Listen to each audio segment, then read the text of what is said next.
বান্ধৱীসকল এই মুহূৰ্তত আপোনালোকলৈ লৈ আহিছোঁ এটি গুৰুত্বপূৰ্ণ ভিডিঅ' বন্ধুসকল এই ভিডিঅ'টোৰ জৰিয়তে আপোনালোকক অৰুণোদয় 3.0 নতুন আবেদন সংক্ৰান্তত যথেষ্ট গুৰুত্বপূৰ্ণ কিছু তথ্য জনাব চেষ্টা কৰিম যিসকল হিতাধিকাৰীয়ে অৰুণোদয় আঁচনিত ইতিমধ্যে ইনক্লুড হোৱা নাই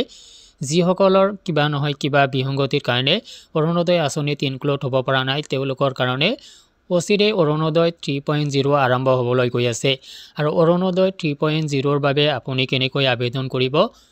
আপুনি অনলাইনে অফলাইন আবেদন কৰিব যদি অনলাইন কৰিব কেনেকুৱাভাৱে আৰু যদি অফলাইন কৰিব তেতিয়াহ'লে কেনেকুৱা প্ৰচেছত আপুনি এপ্লাই কৰিব পাৰিব আৰু সঠিক পদ্ধতিৰে আগবাঢ়িলে আপুনি অৰুণোদয় আঁচনিত ইনক্লুড হ'ব পাৰিব সম্পূৰ্ণ তথ্য আপোনালোকক আগতীয়াকৈ জনাই ৰাখিব যত্ন কৰিছোঁ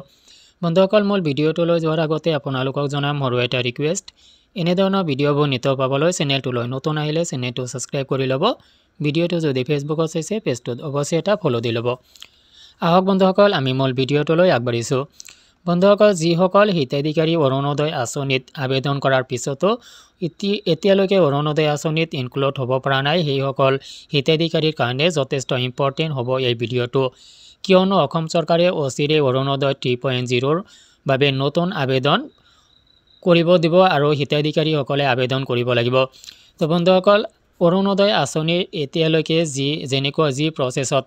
আবেদন কৰিব দিছে সেয়া আবেদন পত্ৰৰ জৰিয়তে আবেদন কৰিব দিয়া হৈছিল অৰ্থাৎ অফলাইনৰ জৰিয়তে আবেদন কৰিব দিয়া হৈছিল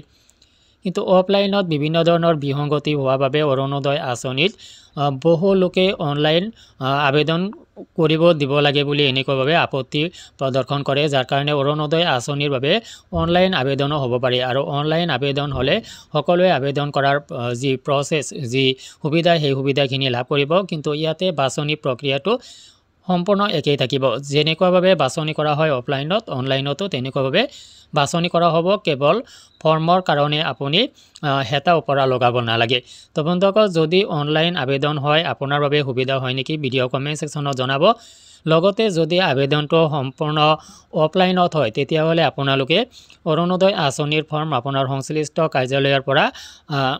আনিব লাগিব আৰু সেই ফৰ্মটো ফিল আপ কৰি আপুনি আপোনাৰ সংশ্লিষ্ট নথিপত্ৰৰ সৈতে আপোনাৰ যিখিনি ৰিকুৱেৰ্ড নথিপত্ৰ হ'ব সেই ৰিকুৱেৰ্ড নথিপত্ৰৰ সৈতে ফৰ্মটো ফিল আপ কৰি আপুনি কাৰ্যালয়ত জমা দিব লাগিব ইয়াৰ বাবে আপোনাক সজাগ কৰি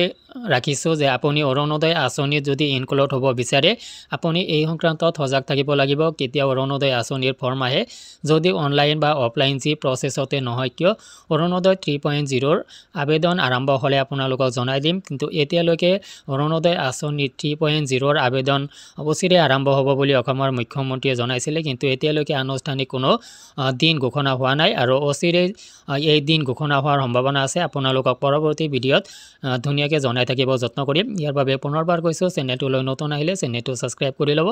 ভিডিঅ'টো যদি ফেচবুকত চাইছে পেজটোত এটা ফ'ল' দি লওক আজিলৈ এৰিছোঁ ধন্যবাদ